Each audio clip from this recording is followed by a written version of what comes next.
नमस्कार, Facebook live पर आपका स्वागत है। मैं हूं आपके साथ कुमार आकाश। आज हम बात करने वाले हैं जोशी मठ के बारे में। जी हां, जोशी मठ इन दिनों चर्चा में है और चर्चा भी उस चीज़ की जिसने हर किसी को हैरान भी किया है, परेशान भी किया है। 561 से ज़्यादा मकान दरार आ चुकी है और जो दरारें आई हैं, भूस्खलन होने लगा है, ज़मीन धंसने लगी है, जैसे कि भूधसाव होने लगा है। और सबसे बड़ी जो बात है कि लोग परेशान हैं और ये कोई पहली बात नहीं है, इससे पहले भी इसी तरह से होता रहा है। तो आज हम बात करने वाले हैं कि आखिर क्यों भूमि धंस रही है, क्यों लोग परेशान हो रहे हैं। दरअसल अगर बात की जाए तो गढ़वाल की हिमालय की पहाड़ियों पर है, 1890 मीटर की ऊंचाई पर यह स्थित है जोशीमठ। और अगर इससे आप सामान्य भाषा में समझें तो इसे एक रेत का टीला जैसे कह सकते हैं, कच्ची मिट्टी कह सकते हैं, इसे ये भी कह सकते हैं पहाड़ों का जो मलबा होता है वो। तो ऐसे में उसी पर ये टिका हुआ है। अगर स्टेट डिजास्टर मैनेजमेंट अथॉरिटी की माने तो ये लैंडस्लाइड के क्षेत्र में आता है, यानी कि सीधे तौर पर संवेदनशील इलाका है।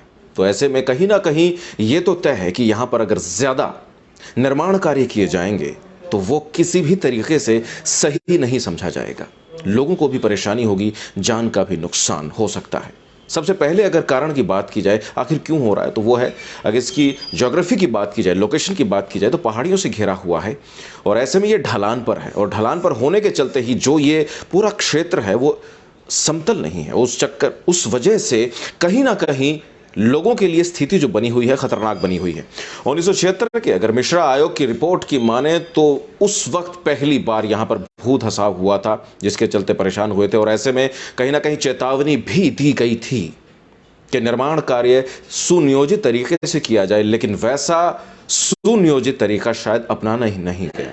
इन दिनों हालांकि लगातार वैज्ञानिक भी वहां पर जुटे हुए हैं, कोशिशें की जा रही हैं, लेकिन फिर भी जिस तरह की जो इसकी ज्योग्राफी है, उस भूगोल के आधार पर यह सीधे तौर पर देखा, समझा और परखा जा सकता है कि वहां पर अगर अंधाधुंध निर्माण कार्य होगा तो लोगों को परेशानी भी होगी, जान का भी नुकसान हो सकता है। जिस तरह से दरारें जो निकल कर आ रही हैं, जिस तरह से जो तस्वीरें सामने आ रही हैं, उस सभी को हैरान करें। हालांकि प्रदेश के मुखिया धामी खुद इस मामले को लेकर संजीदा हैं, खुद वो दौरा भी करने की बात कर रहे हैं। लेकिन जो अहम जो निकल कर आ रही है बात वो ये है कि शुरुआत में ही जब 1976 में ही पहली बार जब इसे देखा गया था तो तभी सचेत हो जाना चाहिए था, लेकिन शायद तब हम सचेत नहीं हो पाए।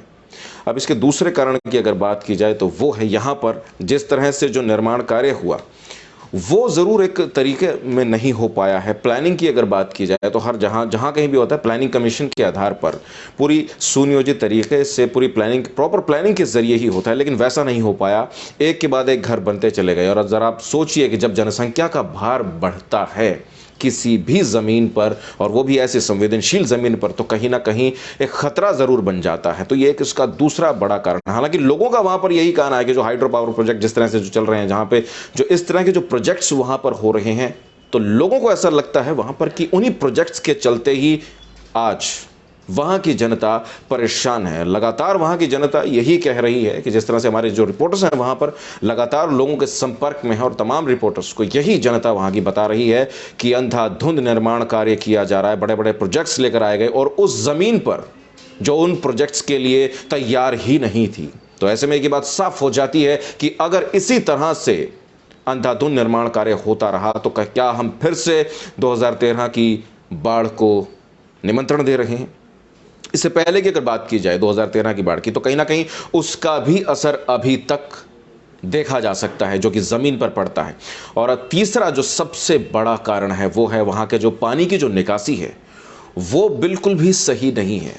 पहाड़ों में एक सबसे जो खासियत होती है कि प्राकृतिक जल स्रोत होते हैं, उन्हीं के जरिए ही पानी रिसता है, पानी की निकासी होती है। लेकिन जैसे जैसे निर्माण कार्य बढ़ा, जैसे जैसे मकान बनने शुरू हुए, जैसे जैसे जनसंख्या की वृद्धि वहाँ पर हुई, कृत्रिम पानी की निकासी होने लग गई और जिसके चलते जो प्राकृतिक पानी की निकासी थी वो रुक गई। और उसी के ही चलते वहाँ पर पहाड़ों के अंदर पानी इकट्ठा होता चला गया। और आज जो तस्वीरें हम देख पा रहे हैं उन तस्वीरों ने हम सभी को हैरान कर दिया है। अलग अलग ऐसे कुछ गड्ढे बन गए, दरारें बन गई जिनसे लगातार पानी रिस रहा है। ज़रा सोचिए ये पानी कहाँ से आया होगा जो बहुत पहले प्राकृतिक तरीके से निकासी जिसकी हो जानी चाहिए थी, जो पानी निकल जाना चाहिए था, लेकिन वैसा नहीं हो पाया, वो इकट्ठा होता रहा।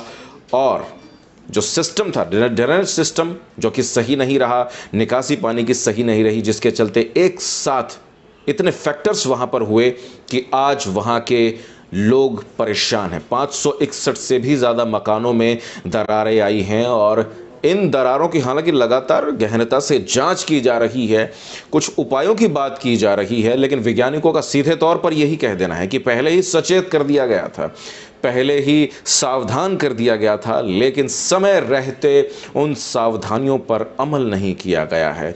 और जिस तरह से अगर जनसंख्या की भी बात की जाए तो लगातार जनसंख्या वहाँ पर बढ़ रही है। हालांकि पलायन रोकने की भी कोशिश की जा रही है, लेकिन वो एक अलग मुद्दा है। फिलहाल यही मुद्दा है कि जिस तरह से जो सुनियोजित तरीका अपनाया जाना चाहिए था वो नहीं अपनाया गया है। और आपको ये भी बता दें कि ज़मीन धंसने के बाद जोशीमठ में एशिया का सबसे लंबा रोपवे बंद करने का भी फैसला लिया गया है। एक और डेवलपमेंट की बात की जाती है, विकास की बात की जाती है, तो वहीं उसे अब फिलहाल रोकने का भी यहाँ पर फिलहाल एक उपाय है दिखाई दे रहा है। हालांकि आप ज़रा खुद सोचिए, जो एक मिट्टी का जो पहाड़ होता है, कच्ची मिट्टी का, जो जिसे पहाड़ का मलबा भी कह दिया जाता है, वो खुद ही अपने आप में संवेदनशील है। जब पक्का नहीं है तो वहाँ पर लगातार अगर इस तरह से कोशिशें की जाएगी तो कहीं ना कहीं फिर प्रकृति भी पलट कर जवाब देती है। अगर हम प्रकृति से ही छेड़छाड़ करेंगे, अगर कुदरत से ही हम छेड़छाड़ करेंगे, तो फिर कुदरत भी पलट कर वार करती है, कुदरत भी अपना जवाब देती है, जैसा साल 2013 में दिया और जैसा आज कुदरत